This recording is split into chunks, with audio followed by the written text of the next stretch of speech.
working out. If I wanted to go and be a bus driver, I think I should have the right to apply, and if I can drive a bus, be able to drive it. Women to this day do not seem to realise just how free they are compared with men. In 1970, 18-year-old men in America were being drafted for the Vietnam War. Women, suffering under overbearing oppression, were exempt. We find this time and again with women's view of oppression in the past and up to the present day. They'll ignore the overwhelmingly more common and more severe examples of male oppression all around them, and focus only on their own troubles. So this woman moans about her opportunities to drive a bus, but has no capacity to appreciate the real oppression of men being forced to fight and die.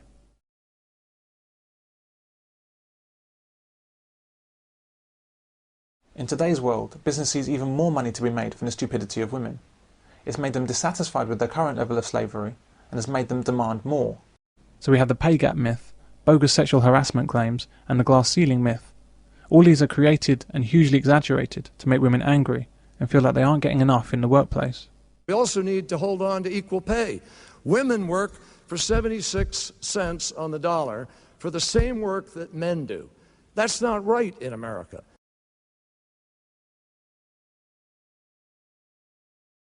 Elaine Day is suing for sex discrimination and unfair dismissal. How did this happen?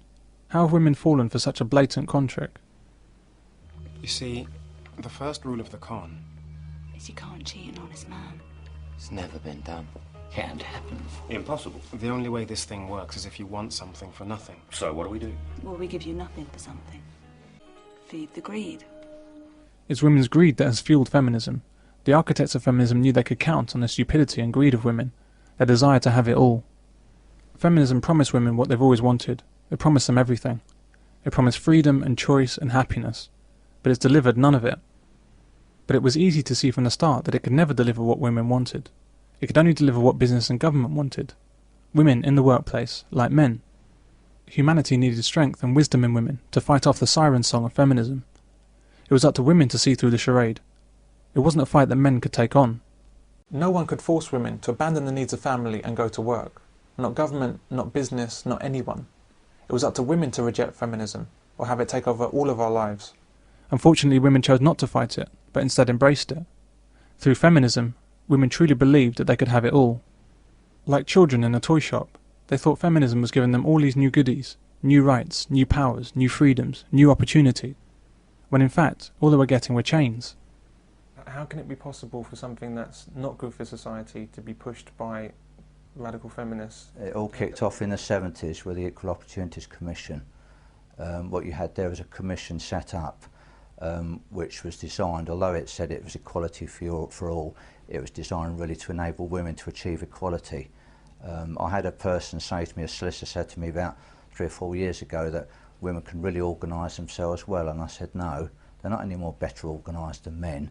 I said quite simply, when you've got a commission there which is set up for the benefit of women's equality, in inverted commas, whereby anything that a woman screams about, she can call upon a whole phalanx of lawyers from the EOC who will push their case, there's no great difficulty in achieving that. So what you've had from the 70s, and as you should see it in the newspapers sort of year after year, another male bastion crumbles, and you get this silly headline news would come out that women had achieved this and had achieved that. Quite simply, you had a commission that was there exclusively at their use to push for whatever they wanted to achieve, and then of course you had politicians always hungry for a vote, and what better vote to have than a woman's vote if they can promise them a whole list of goodies.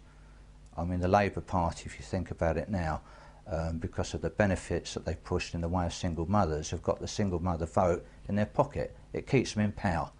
So if a politician can get power through pushing a certain line of action, and they simply keep power, because that's all it's about, then they're doing it, and that's why we are as we are. Do you think that women are subjugated in society? To some extent, they're subjugated. Usually by other women, though.